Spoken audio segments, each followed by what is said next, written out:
مولاي صل وسلم دائما أبدا على حبيبك خير الخلق كلهم نبوي سيرت سيد الكونين والثقلين محمد په دې خبرونه کې به تاسو ته د رسول الله صلی الله علیه وسلم د ژوند حالات په تفصیل سره وړاندې شي.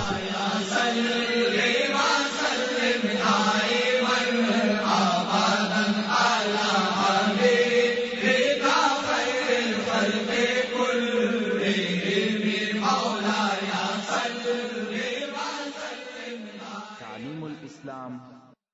أعوذ بالله من الشيطان الرجيم. بسم الله الرحمن الرحيم. إن الحمد لله نحمده ونستعينه ونستغفره ونعوذ بالله من شرور أنفسنا وسيئات أعمالنا.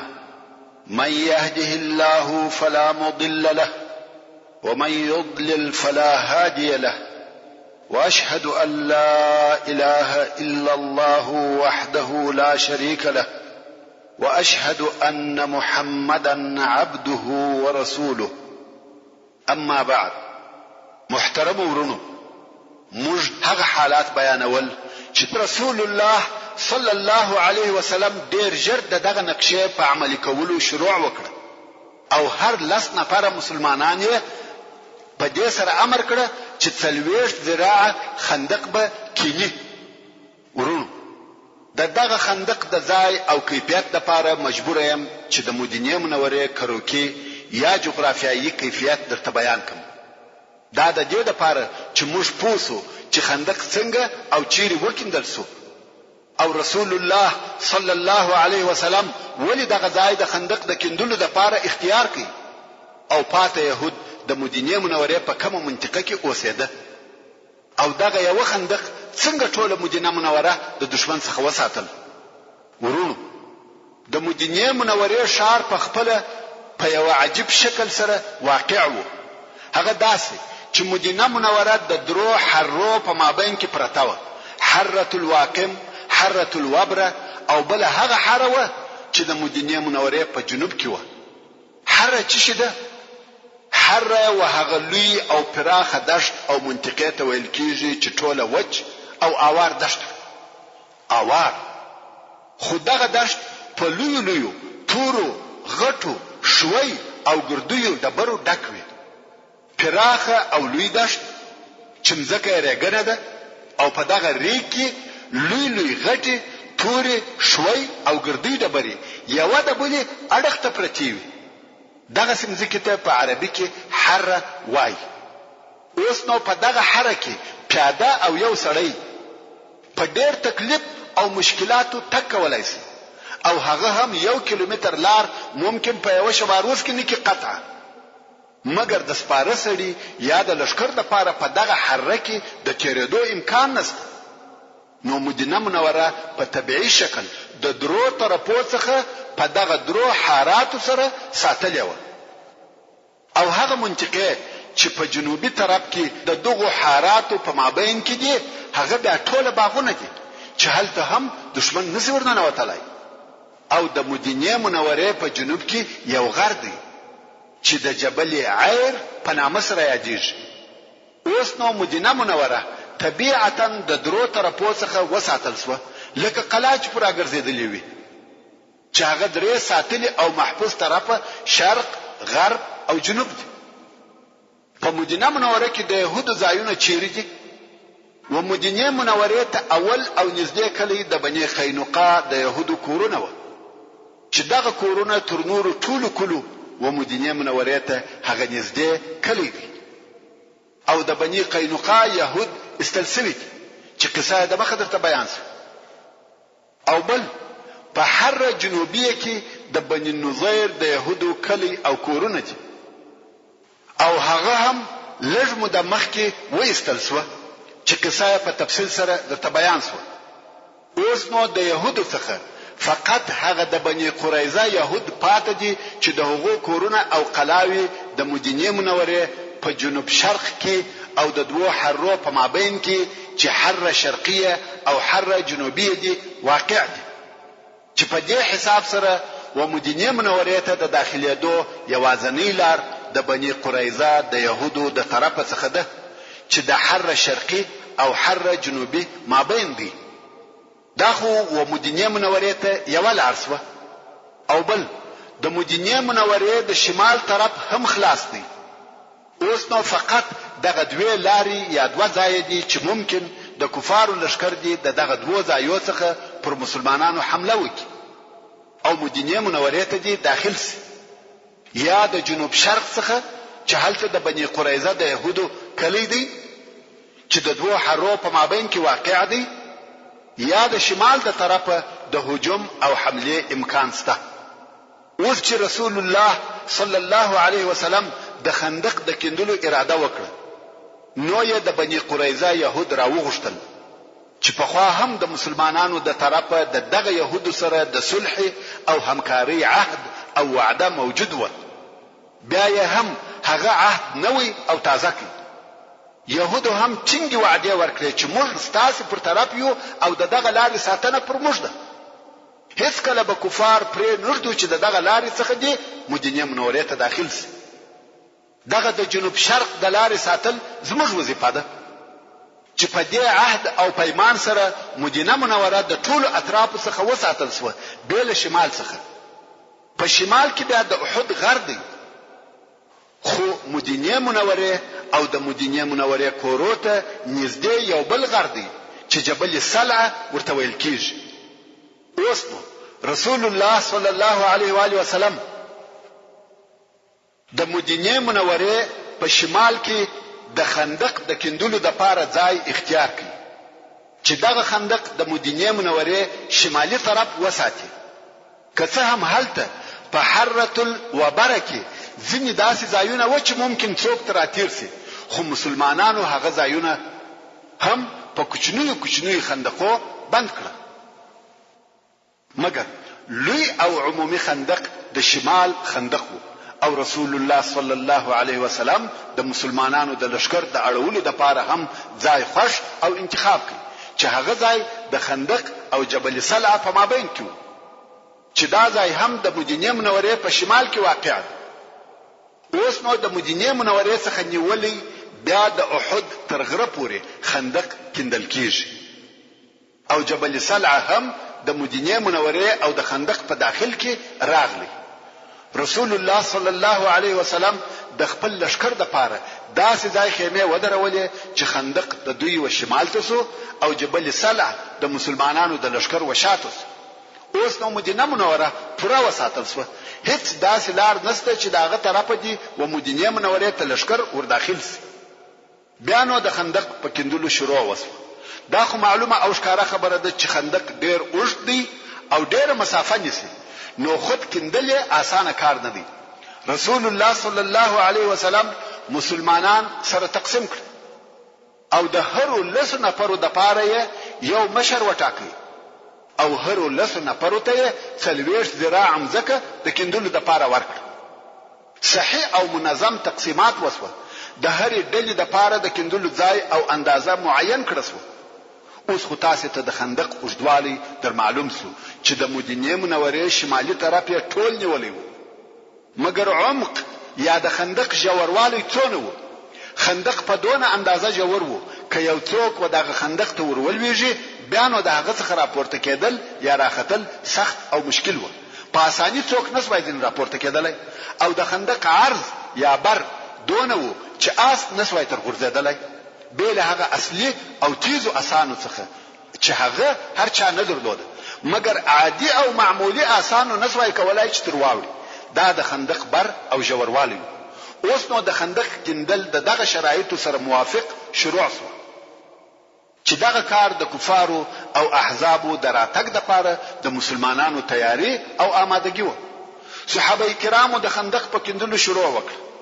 مسلمانان مریان او نوکران نه لري چې د دوی سره په دغه کار کې کومک وکړي. حتی رسول الله صلی الله علیه وسلم هغه اکمل البشر په دغه کندلو کې حصہ ورسره اخیسته. امام بخاری د سهل ابن سعد رضی الله تعالی عنه څخه روایت کوي، هغه داسې چې په دغه وخت کې یو سړی راغلی او نوې مسلمان شو. رسول الله صلی الله علیه وسلم پوښتنه ځنې وکړه چې نوم دې څه دی؟ د ویل جعل یا جعیل. جعل وهغه توري خزدکی ته ویل کیږي چې مرغټان جوړوي. معلومه خبره ده چې دا ډیر بد نوم دی.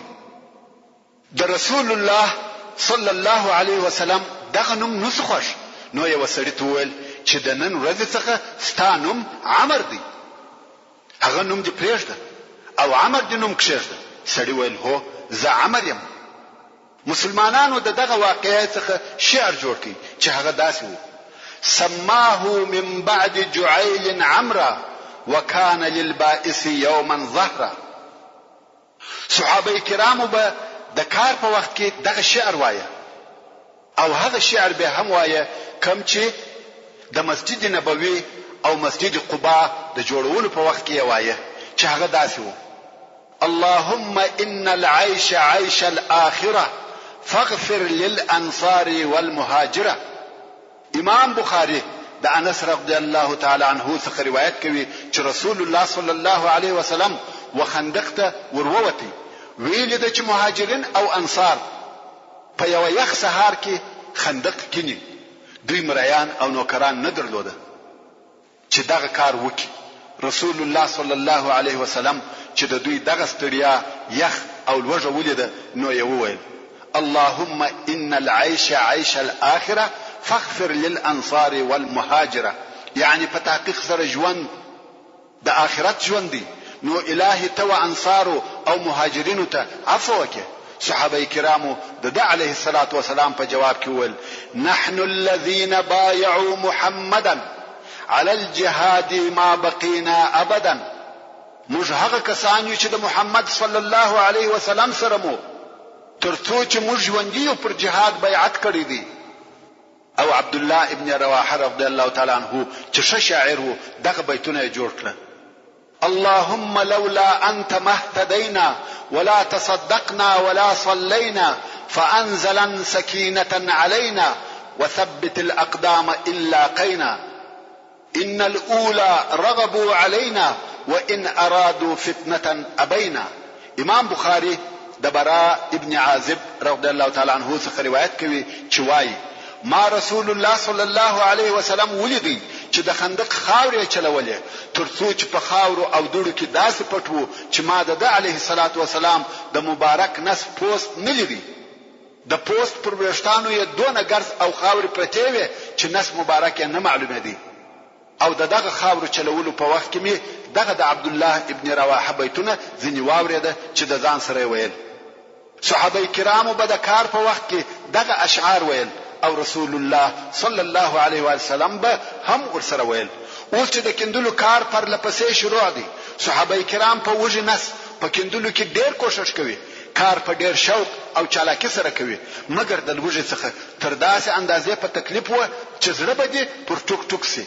امام بخاری د انس رضی الله تعالی عنه څخه روایت کوي چې وایي: اهل خندق ته به یو لپه اوربشي چې په بدبوې او بدخوانده وازګو به لړل سوي وي راوړي او د څو نفرو مخ ته به د خړولو د پاره کښېښولې چې هغه به هم په ستوني پورې مشتلې او هم به بد بوی تلی. ابو طلحه رضی الله تعالی عنه وایي: موږ ورسول الله صلی الله علیه وسلم ته د خپل لوږې شکایت وکړي، نو منسونه وښکاره کړه چې د لوږې مو پر نسو یوه ډبره تړلې وه. رسول الله صلی الله علیه وسلم خپل مبارک نس راښکاره کړي چې دوه ډبرې پر تړلې وې. مګر منافقان څرنګه چې دوی په ښکارا سره ځانونه مسلمانان بلل، نو مجبور و چې د خندق په کندلو کې کار وکړي او حصہ واخلي. مګر هر وخت او هر غړی بتله، کوم وخت چې به د ملګرو فکر نو دی بتللی وو، کار به نه کاوه او پټېدل به په کورو کې بناست و، پر وخت به کار ته نه ورتله، یو او بل بهانه به کول. حتی ځینو یې د کندلو کار پر مخ پرېښاوه.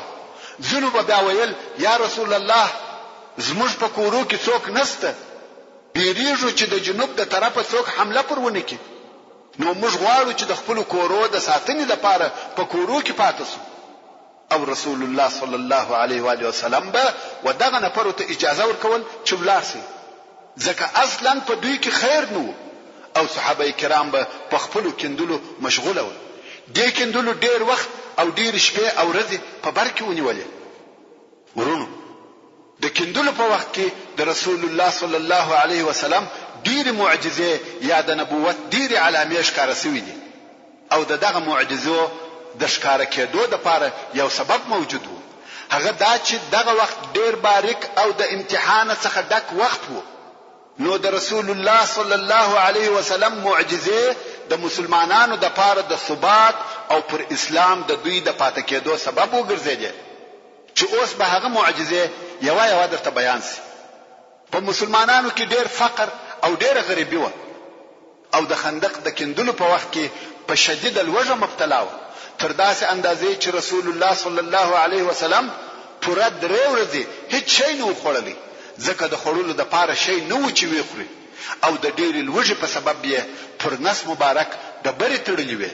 ورونو دغه طریقه په پخوا کې موجوده و چې څوک به ډېر وږی و او د خوړلو د لپاره به شی نه درلودي، نو به پر نس ډبره تړل چې دغه ډبره په یو خاصه طریقه سره تړل کېده او تر یوې اندازې د لوږې مخ پنیول کېدی. نو رسول الله صلی الله علیه وسلم د خندق د کندلو په وخت کې د لوږې په سبب پر مبارک نس ډبره تړلې و. کوم وخت چې جابر ابن عبد الله رضی الله تعالی عنہ د رسول الله صلی الله علیه و آله وسلم ډېر لوږه ولیده چې سید البشر سرور کائنات صلی الله علیه وسلم پر نس ډبره تړلې ده او دا د لوږې هغه آخري حالت دی چې انسان د خوړلو د پاره شي نه لري او پر نس ډبره تړي. نو جابر ابن عبد الله رضی الله تعالی عنہ وخپل شذ ته ورغلی چې تاسو سره د خوړلو د پاره کم شي ستا چې رسول الله صلی الله علیه وسلم ته ورودم. شذ ورته ول والله زموږ سره بل شي نسته بیل یو کوچنی وری یا سرلی او یو کاسه اوربش، بس دغه دوه شی زموږ ټوله هستی او درایي ده او دغه کوچنی سیرلی فقط د درو یا څلورو نفرو بسیږي او دغه د اوربش اوړه هم د دغه لږو نفرو کفایت کوي. جابر رضی الله تعالی عنہ ویل صحیح رسول الله صلی الله علیه و آله وسلم به د درو څلورو نفرو سره ملمکو چې زموږ سره ډوډۍ وخوري. نو جابر رضی الله تعالی عنہ ورسول الله صلی الله علیه و آله وسلم ته ورغلی او پټ په غوښ کې ورته ویل یا رسول الله زما سره دونه خواړه سته چې د درو یا څلورو نفرو بسیږي، نو هر څوک چې ستاد اصحابو څخه ستا خوښوي هغه در سره ملګری که او زموږ کره راسي چې دغه خواړه زموږ سره وخوري.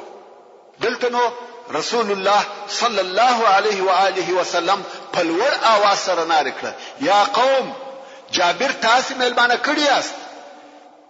اوس نو د صحابه کرامو شمیر په یو روایت 300 نفر او په بل روایت 1000 نفر دي چې دغه دوهم روایت یې صحیح دی او هلته یو سیرلی پخیږي. جابر رضی الله تعالی عنہ ورختا سو، رسول الله صلی الله علیه وسلم یې پریښاوه او دای په تلوار مخ پر کور رهیسو. کور ته ورغلی ول شدي کار خراب سو او رسوا سوم. شدي ول خیر څه پیښه ده؟ جابر رضی الله تعالی عنہ ول 1000 نفر را رهیدي. شدي ول تا رسول الله صلی الله علیه وسلم ته وویل چې فقط 3 نفر در سره راوله؟ جابر رضی الله تعالی عنہ ویل هو ما ورته ویل. بیا شدي ویل تا رسول الله صلی الله علیه وسلم ته ویل چې موږ په کور کې د خړولو د پاره چی لرو؟ ویل هو ما ورته ویل. شدي ویل الله او رسول الله شپوهیږي. ورونو تاسو دغه مسلمانې شدي و یقین او اطمینان ته وګوري، هیڅ نسو ورختا. ویل الله او رسول الله شپوهیږي او د بل خوا رسول الله صلی الله علیه وسلم په زرو یا 300 نفرو کې ژغ کوي چې یا قوم جابر تاسو ملمانه کړی یاست. حال دا چې رسول الله صلی الله علیه وسلم ته ویل سوي دي چې فقط 3 یا 4 نفر در سره راوله. رسول الله صلی الله علیه وسلم په هدي چې زه څه کوم. کوم وخت رسول الله صلی الله علیه وسلم د اصحاب کرام سره د جابر رضی الله تعالی عنہ کور ته ورغلی ویل ده چې دیګ باندې دي او اوړه د پخولو د پاره تیار. نو یو فرمایل تاسو په دې کار ملري خواړه زین را باس. د انصارو شذې د ډوډۍ د پخولو د پاره راوغشته. اصحاب کرام لس نفر ورځي رسول الله صلی الله علیه وسلم د تناره څخه ډوډۍ اخلي او د دیګ څخه غوښه را باسي په ډوډۍ کې اجدي یو نفر کې ورکوي. ترڅو چې وټول نفر ته کزروه کدرې سو غوښه او ډوډۍ ورسېده. نه د دیګ څخه شی کم سو او نه د اړو څخه. دیګ هم پر هغه حال وو اړه هم هغه نه و. دغه حدیث شریف روایت امام بخاری رحمه الله کړی دی. دا د رسول الله صلی الله علیه وسلم د معجزو څخه یو معجزه و. د غرنګ د نعمان ابن بشیر رضی الله تعالی عنہ خور یو لپه خرما یا کجور وخندق تراوله چې د دې پلار او ماما یې وخوري. دا چې پلار کې تیرېده پر رسول الله صلی الله علیه و آله وسلم ورغله. رسول الله صلی الله علیه وسلم و فرمایل دغه خرما یا کجور دلته راوړه. هغه هم خرما رسول الله صلی الله علیه وسلم ته ورکړه. رسول الله صلی الله علیه وسلم یو پټو اورکی او خرما پر واچول او بیا د خندق و خلکو ته ورژغ چې راسي دغه خرما وخوري. خلق ورتله خرما یې اخیسته او تله. خرما د کمیدو په عوض زیاتیږي. خلق یې وړي او خرما زیاتیږي. اصحاب کرام یې خوري او وړي مګر خرما نور هم زیاتیږي. ترڅو اصحاب کرام ټول ماړسوه. هغه صحابي چې دغه حدیث شریف روایت کوي وایي ټول خلق ماړسوه او خرما د هغه پټو څخه د ډیروالي په سبب هغه قسم تویدل. دا هم د رسول الله صلی الله علیه وسلم د معجزو څخه یو معجزه و چې د خندق د کندلو په وخت کې ښکارا شو. او تر دغه معجزو لو معجزه هغه و چې امام بخاری رحمه الله د جابر رضی الله تعالی عنہ څخه روایتوي. جابر رضی الله تعالی عنہ وایي موږ د خندق په ورځ خندق کندي چې اولو او سخت ډبره په مخ راغله. خلق ورسول الله صلی الله علیه و آله وسلم ته ورغله او ویل یا رسول الله په خندق کې یولو او سخت ډبره په مخ راغله چې موږ یې نو سماته ولای. رسول الله صلی الله علیه وسلم ویل ز ورکشته کېږم. رسول الله صلی الله علیه وسلم ورولارسو او پر نسې د لوږې څخه ډبرې تړلې وې. موږ هم درې ورځې د شي سکنه وکړه. رسول الله صلی الله علیه وسلم کولنګ واخستی او ډبره په ووهل. هغه داسې سو لکه ریګ چې سره تویده. د براء ابن عازب رضی الله تعالی عنہ څخه روایت دی وایي د خندق د کندلو په وخت کې د خندق په یو حصہ کې یو لو ډبره په مخ راغله چې په کولنګانو هیڅ نه ماتېده. نو موږ ورسول الله صلی الله علیه و آله وسلم ته دغه ډبرې شکایت وکړ. رسول الله صلی الله علیه وسلم راغلی او کولنګ واخیستی ویل بسم الله او ډبرې ته یو کولنګ ورسره کړ او ویل الله اکبر. د شام کلی راکړسوي په والله دغه اوس زه د شام وسرو قصرو ته ګورم. بیا یې دوهم کولنګ ورسره کړ ډبره یو سماته سو. رسول الله صلی الله علیه وسلم وویل الله اکبر. فارس راکړسو په والله زه د مداین سپین قصرونه دغه اوس وینم. بیا یې دریم کولنګ و ډبرې ته ورسره کړ ویل بسم الله. پاته ډبره ټوله ماته سوه او رسول الله صلی الله علیه و آله وسلم وفرمایل الله اکبر. د یمن کلی راکړسوي په والله زه د صنعا دروازې دغه اوس د غزما د ځای څخه وینم. دغه حدیث شریف روایت امام نسائی او امام احمد کوي. ابن اسحاق رحمه الله وایي اوس چې د کفارو لشکر قرار مدینه منورې ته ورنږدې کیږي او هلته اصحاب کرام د خندق پر کندلو تلوار کوي چې بیا په خندق کې یو لو او سخت ډبره پیدا شوه چې د خندق په دغه حصہ کې سلمان فارسی رضی الله تعالی عنہ او د ملګرو کار کاوه. دغه ډبره په اوسپنو په کولنګانو ووهل. هر څه په وکړه ډبره نه ماتیږي. کولنګان پر ماسوه خو ډبره نه ماتیږي. نو رسول الله صلی الله علیه وسلم ته ورغله ویل یا رسول الله په خندق کې ډېر لو او سخت ډبره ده چې هیڅ نه ماتیږي او نه خيږي او دغه ځای دغه سه هم نو سپری شولای. ځکه که په خندق کې یو ځای ونه کیندل سي هغه به د کفارو د پاره پلوي او پراتیریږي. نو مجبور دي چې ټول خندق وکینی. نو ځکه رسول الله صلی الله علیه وسلم ته ورغله او شکایت ورته کوي. رسول الله صلی الله علیه وسلم د دوی سره ورغلی او هغه موجود اصحاب کرام هم ټوله د ډبرې پر شاوخوا سره راټول شو. رسول الله صلی الله علیه وسلم کلنګ واخیستی او ډبره په ډیر قوت سره ووهل. د وهلو د شدت څخه ډبرې روښنايي وکړه. دونه لمبه یا رڼا وه چې دغه ځای ټول په روښانه سو.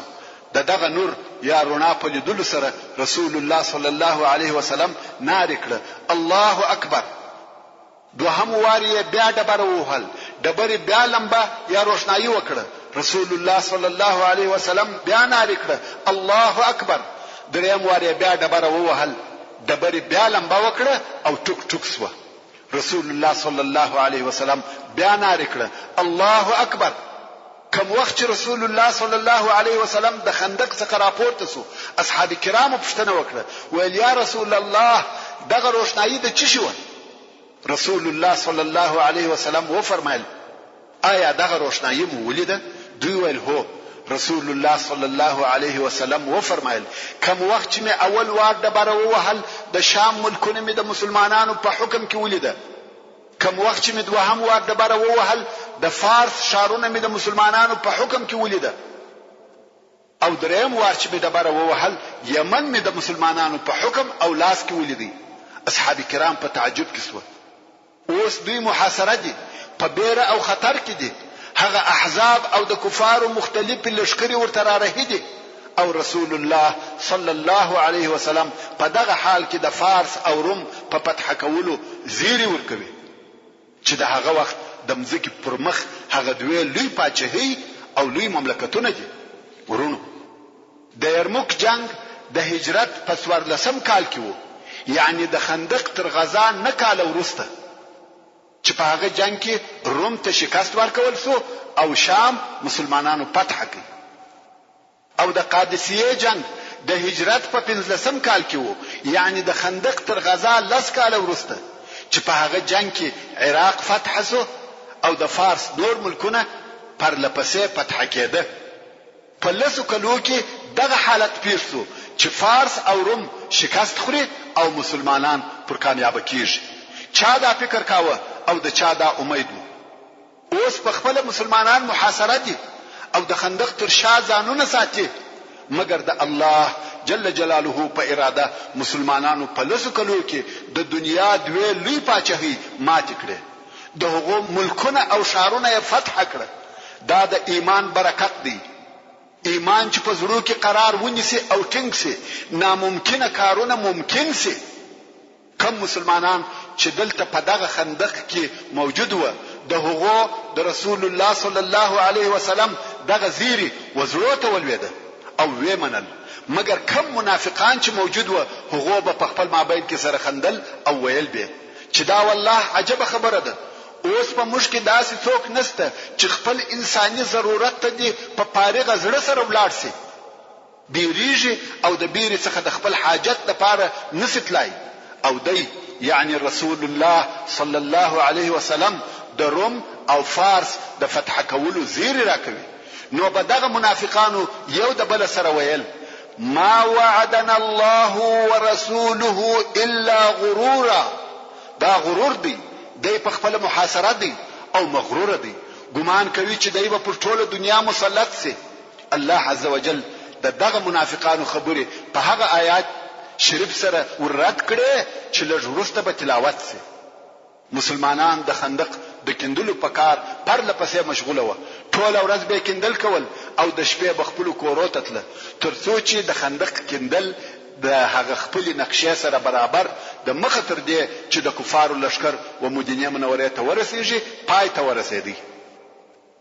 ورسته د مکه مکرمه د مشرکانو لشکر چې 4000 نفر وو د ابو سفیان په مشرۍ را ورسېدی او د مدینه منورې د شمال غرب په طرف کې په یو ځای قالوا هذا ما وعدنا الله ورسوله وصدق الله ورسوله وما زادهم الا ایمانا وتسلیما. یعنی کوم وخت چې مؤمنانو د کفارو لشکري ولیدل نو مؤمنانو وویل دا هغه شی دی چې زموږ سره الله او د هغه رسول وعده کړې و، یعنی د نصرت. او الله او رسول الله خپل وعده فرشتہ سره ویلې ده. نو دغه د کفارو د لشکرو راتګ و مؤمنانو ته بل شی نه کوي ورزیات مگر ایمان او الله جل جلاله ته تسلیمېده. مگر منافقانو او هغه ضعیف النفس مسلمانانو ته د دغه لشکرو په لیدلو سره څه پېښه شوه؟ وارخطا شوه، زړونه یې ولوېده، بیره پر غالبه شوه. الله عز وجل فرمایي: وَإِذْ يَقُولُ الْمُنَافِقُونَ وَالَّذِينَ فِي قُلُوبِهِمْ مَرَضٌ مَّا وَعَدَنَا اللَّهُ وَرَسُولُهُ إِلَّا غُرُورًا. او کم وخت چې منافقانو دغه لشکري ولیده، نو ابن ابي او ابن قیشر او هغه کسانو چې په زړه کې د نفاق مرض وو وویل: زموږ سره الله او رسول الله د فارس، روم او یمن په فتح کېدو وعده نه ده کړې مگر په غرور او خطا ایستلو سره. حضرت شاه صاحب وایي: اوس هم مسلمانانو ته نشایي چې د ناامیدۍ په وخت کې د بې ایمانی خبرې وکړي. دشمن اگر قوی است نگهبان قوی تر است. د کفارو در رسیدلو په وخت کې رسول الله صلی الله علیه وسلم د 3,000 نفرو مسلمانانو سره د جبل سلعه و مخته واړول چې شاویه د غره خواته وي او خندق د دوی او د کفارو په مابین کې وو. او د مسلمانانو شذیه په مدینه منوره کې په یو قلعه کې سره یو ځای کړي. کوم وخت چې کفار واړول نو یې د معلومات لپاره نفر ولېږل. نفرو په خپل مخ کې یو بردار او ژور خندق ولیدي. پوس و چې مدینه منوره ته نسو داخليدلای. نو یې وجبل احد ته نږدې د مدینه منوره په شمال غرب کې خیمه ودرولې او هلته ډېر لوی معسكر یا قرارګاه جوړ کړ. 10,000 نفر د اسلام د ختمولو د پاره راغلي دي، مګر اوس په مخ کې خندق دی. نو مجبور اسوه مسلمانان یې محاصره کړه. حال دا کوم وخت چې دوی د خپل ځایو څخه راوتل د دغه محاصرې د پاره آمادګي نه ونیولې، ځکه د خندق جوړول یو نوې کار وو چې عربو ته نور معلوم. نو خو دې دغه کار حساب نو کړی. ابو سفیان په خپل ورغلی او خندق یې ولیدي. ویل دا داسې چم او حیله ده چې عربو ته نور معلومه. دا یې څنګه جوړ کړي؟ څنګه چې دوی تر خندق نسی ور اوشتلای او بند پاتې سو. نو رسول الله صلی الله علیه وسلم ته حال ولېږي چې وبېرېده. رسول الله صلی الله علیه وسلم و فرمایل: دا بیره نه ده، دا حیله ده. کراتېره دلایسه راتېرسه. جنگ خطا استل دي. مشرکان په قهر او غضب سره د خندق پر شاوخوا سره راګرځي، غواړي چې په خندق کې یو ضعیفه نقطه پیدا کړي او تر هغه ورتېرسي. خو مسلمانان بیا د خندق پر هغه بل طرف لکه پیرداران ورته ولاړ دي. هر څوک چې خندق ته ورنږدې کیږي په غوښه ولي غواړي چې کفار ونسی کولای چې تر خندق ورواوړي، یا د خندق یو حصہ په خاورو ډکه کې چې هغه ځای د دوی لپاره د تیرېدو لار شي. د قریشو د پهلوانانو دا نه د خوښه چې عبث او بے فائدې د خندق تر شا ولاړ وي او د محاصرې د نتیجې انتظار وباسي، ځکه دا د دوی عادت نو. نو یو ورځ د مشرکانو د پهلوانانو څخه یو ډلې وویل چې خامخا باید تر دغه خندق ورواوړو. دغه مقصد د پاره د خندق پر شاوخوا ګرځي چې په خندق کې هغه کمبره ځای پیدا کړي. او 15 نفر د کوپارو پهلوانان چې اصل اسانه درلوده تر خندق ورواوشته. دغه 15 نفر عمرو ابن ود، عکرمه ابن ابي جهل، ضرار ابن الخطاب، هبير ابن وهب، نوفل ابن عبد الله و. دغه 15 نفر د مشرکانو پهلوانان تر خندق ورواوشته او د مسلمانانو مخته ودرېده. ویل څوک مبارزه کوي؟ د کفارو د پهلوانانو څخه اول نفر چې په میدان کې ودرېدی هغه عمرو ابن ود و. د عمرو ابن ود په باره کې ویل کېږي چې د جاهلیت هغه لوی او مشهور پهلوانو. خلق یې د نامه څخه بیریده. جنگ چیرې وو بلکې د نامه څخه بیریده. او ویل کېږي چې د عمر په دغه وخت کې 80 کال و، مګر بدني قوت او طاقت ټول پر ځای و او ډېر قوي و. د دې لپاره چې د په قوت پوسو کوم وخت چې د په میدان جنگ کې ودرېدی او ویل څوک پهلوانی کوي، څرنګه چې دی په زغره پټ وو نو خود مسلمانانو نه پیژندي. ویل ته څوک یې؟ د ویل زه عمرو ابن ود یم. هیڅوک نه ور ووته. ټول مسلمانان وبېرېده، حتی د مسلمانانو پهلوانان هم وبېرېده. رسول الله صلی الله علیه وسلم وفرمایل ودته څوک وروزي؟ علي ابن ابي طالب رضی الله تعالی عنه ویل زه وروزم یا رسول الله. رسول الله صلی الله علیه وسلم وفرمایل تکشینه یا علي. ځکه علي رضی الله تعالی عنه تر اوسه کم سنه یا د لږ عمر ځوان و. په دغه وخت کې عمر 24 یا 25 کال و. د جنگ ډیره تجربه نه درلوده، خاصتا د دغه چا په مقابل کې چې عمر یې ټول په جنگو کې تیر شوی وي او ډیره تجربه درلوده. نو رسول الله صلی الله علیه وسلم فکر کاوه چې داسې یو څوک وروزي چې هغه هم په جنگ کې تجربه ولري. مګر ټول د عمرو ابن ود څخه وبېرېده، چا غږ ونه کړ. رسول الله صلی الله علیه وسلم دوهم وار بیا وویل څوک ودته وروزي؟ بیا هم څوک نه ورووتی. او علي رضی الله تعالی عنه وویل زه یا رسول الله. رسول الله صلی الله علیه وسلم وفرمایل کښېنه یا علي. علي رضی الله تعالی عنه هم کښېنستی. دریم وار بیا رسول الله صلی الله علیه وسلم وفرمایل ودته څوک وروزي؟ علي رضی الله تعالی عنه وویل زه یا رسول الله. او بل هیڅ غږ ونه کړ. رسول الله صلی الله علیه وسلم وعلي رضی الله تعالی عنه توکتل او ویل یا علي بیرېږم چې وبدي وجني شو متوجه سي. حتی رسول الله صلی الله علیه وسلم پر علي رضی الله تعالی عنه وبېرېدی ځکه دا سړی ډیر قوي او مشهور پهلوان و. علي رضی الله تعالی عنه ویل بلکې زه وجنم ان شاء الله. نو رسول الله صلی الله علیه وسلم وفرمایل ورووست. علي رضی الله تعالی عنه ورووتی، پیاده او پر پښو ورهیدی. عمرو ابن ود پر آس پور دی. عمرو ابن ود علي رضی الله تعالی عنه نه پیژني. نو ویل څوک یې؟ د ویل علي یم. عمرو ویل علي ابن معاویه. د ویل یا علي ابن ابي طالب یم. عمرو ویل ای وراره ته بیرته ولاړسه، بل داسې څوک راولېږه چې په عمر تر تا ډیر وي، داسې څوک راوباسه چې په جنگ پوهیږي. ته یو کوچنی ځوان یې، جنگ نشې کولای. علي کرم الله وجهه ورته وویل ما ستا په باره کې اورېدلي دي چې یو څوک تا ویوته د دوو کارو وبولي، ته د هغه دوو څخه یو اختیاروې، یعنی یو د هغو دوو کارو څخه خامخا کوې. عمرو ویل هو دا صحیح ده. نو علي رضی الله تعالی عنه ویل زه هم اوس تا ویوته د دغه دوو کارو را بولم. عمرو ویل وایه. علي رضی الله تعالی عنه ویل اول کار دا دی چې زه دې و اسلام ته رابولم، مسلمان سه او شاهدی ادا که چې لا اله الا الله وان محمدا رسول الله. سبحان الله.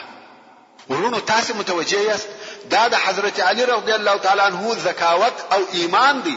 په دغه ځای کې هم و اسلام او حق لارې ته بلنه او دعوت نکړه هیر. عمرو ابن ود ویل دې کار ته ضرورت نه لرم، دا نه غواړم. دوهم دی وایه. علي رضی الله تعالی عنه ویل دوهم نو جنگ دی، جنگ برا سره کوي. عمرو په تعجب کې سو ویل والله ما دا فکر نکاوه چې زه دې ژوندی یم او ما دې څوک و جنگ تور وبولي. زما په ژوند دا اول وار دی چې یو څوک زما څخه غواړي چې جنگ ورسره وکم. رښتیا هم خلق د ده څخه تښتېده چې د ده نوم به واورېدی وبه تښتېده. مګر اوس دغه ځوان هلک ورته وایي چې جنگ را سره وکړه. دلته نو عمرو د ډېره تعجبه او ډېره قهره د آس څخه کښته سو او آس یې په توره وواهه. دا ولې؟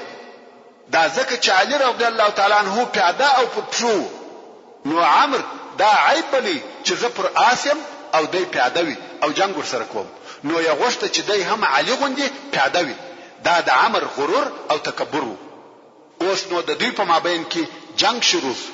هلته دواړه لښکر ورته ګوري چې اوس څه پیښیږي.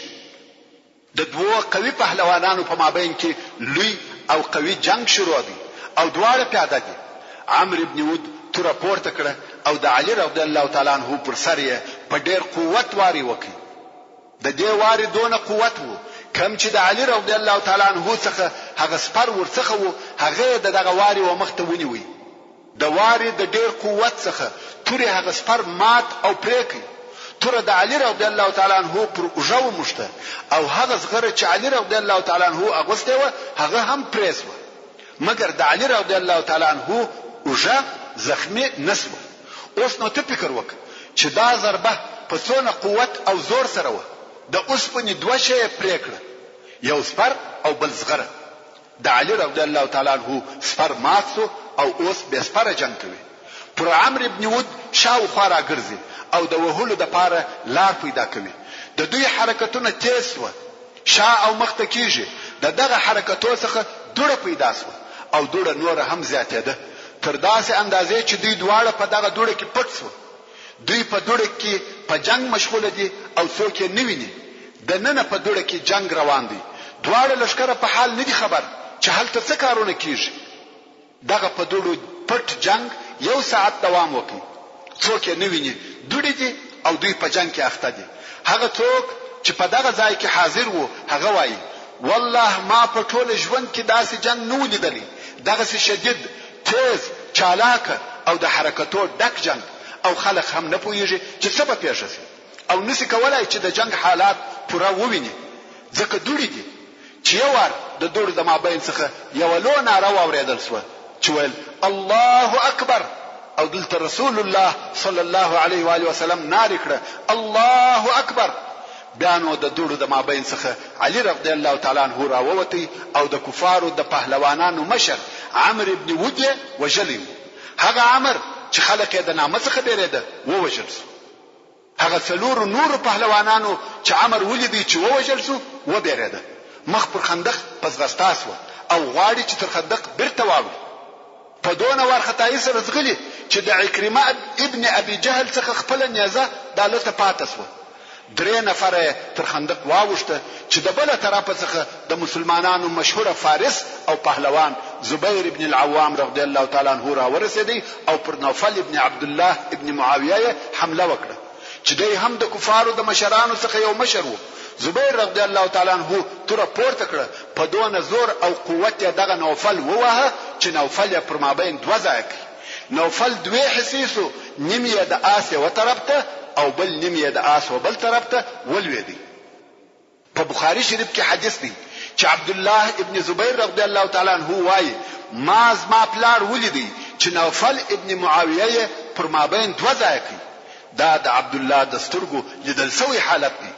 اوس چې د کوپارو دوه پهلوانان په دغه ډول سره ووجل شو کوپار ډیر وبېریده او دا فیصله وکړه چې بیا به څوک د مبارزې لپاره تر خندق نور اوړي او بیا کفارو ورسول الله صلی الله علیه وسلم ته حال ولېږي چې د عمرو ابن ود او عبد الله جسدونه راک او موږ به د سپینو زرو لزره درهمه درکو.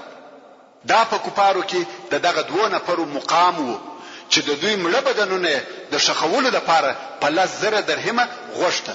مګر رسول الله صلی الله علیه و آله وسلم و فرمایل موږ د مړو قیامت نخرو او وی فرمایل دغه مړي و خندق ته ورواچوي او کفارو ته اجازه ورکړه چې خپل مړي مو واخلي. دا د هغه دوه وجلسو پهلوانانو د جسد آخري حالت وو. پر خندق او مسلمانانو د کفارو محاصره ډیره ټینګه او شدیده ده. کفار د هر طرفه کوشش کوي چې تر خندق ورواوړي. یو ورځ د ورځو کفارو عزم وکړي چې په هر قیمت سره چې وي باید تر خندق ورواوړو او یا لار پکښې جوړه کړو. نو ویل پر ټوله خندق به د هر طرفه شدید حمله کوو. کفارو د خندق پر هر ځای حمله شروع کړې او دلته مسلمانانو د سپرو یو ټولۍ جوړ کړه چې د خندق پر هر ځای زور ورسي. کم چې کفار غواړي چې هلته ورواوړي دغه ټولۍ هغه ځای ته ځان ورسوي او کفار منع کوي. دغه ټولۍ مشرتوب په خپل د رسول الله صلی الله علیه و آله وسلم پر غاړه وو چې څو نفر اصحاب کرام ورسره وو او د خندق د یو سره تر بل سره پورې پتګ او راتګ کړي. هر چیرې چې کفار د اوښتلو د پاره زور وکي هغه ځای ته په چابکي سره ځانونه رسوي په غوښه وي. د کفارو دغه شدید حمله د مابشد د منځ څخه شروع شوه د ماښام تر منځ پورې دوام درلودي. کفار کوشش کوي چې د اوښتلو د پاره یو لار جوړ کړي خو مسلمانان یې مخه نیسي او نه پریږدي. دا حمله پرله پسې وي. حمله نه وي بلکې یو ځایي هجوم وو او دغه هجوم پس له لمر لوېدو څخه په ناکامۍ سره پای ته ورسېدی. ورور ښه متوجه سئ، یو څوک 1 یا 2 کیلومتره ځغلي ستړی کیږي، مګر زموږ پیشوا او رسول الله سرور کائنات محمد مصطفی صلی الله علیه و آله وسلم د ماپښین څخه تر ماښامه پورې په پرله پسې ځغستا د مشرک دشمن دفاع کوي. کم وخت چې پس له ماښامه هجوم آرام سو او کفارو ونسوای کولای چې تر خندق ور واوړي، په دغه شدیده دفاع د رسول الله صلی الله علیه و آله وسلم څخه ځینې لمنځونه قضا سو. امام بخاری او امام مسلم د جابر ابن عبد الله رضی الله تعالی عنہ څخه روایت کوي چې د خندق په یو ورځ کې عمر ابن الخطاب رضی الله تعالی عنہ راغلی او د قریش او کفارو ته بد ویل او ویل یا رسول الله ما د مازیګر لمونځ د ډیر مصروفیت او مشغولتیا په سبب د لمر لوېدو سره وکړ، مګر رسول الله صلی الله علیه وسلم و فرمایل په والله ما د مازیګر لمونځ تر اوسه پورې نه دی کړی. ورونو دا څونه مشغولتیا ده، لمونځ فقط 15 دقیقې وخت غواړي، مګر رسول الله صلی الله علیه وسلم دغه 15 دقیقې وخت او فرصت هم نه کوي پیدا. لمونځ نه پاتو دغه څخه د کفارو د هجوم او حملو اندازه معلومیږي. بیا نو رسول الله صلی الله علیه وسلم په موجودو اصحاب کرامو کې ژغ وکړي چې ستاسو څخه چا د مازیګر لمونځ تر اوسه پورې نه دی کړی. ډیر نفر پیدا سو چې تر دغه وخت د مازیګر لمونځ نو ادا کړی. اوس ما شامو د مازیګر لمونځ د ډیر مشغولتیا په سبب قضا شوی. محترم ورونو، زموږ د بحث پاتې حسابه ان شاء الله تعالی پراتونکو کې واوري. سبحان ربك رب العزة عما يصفون وسلام على المرسلين والحمد لله رب العالمين.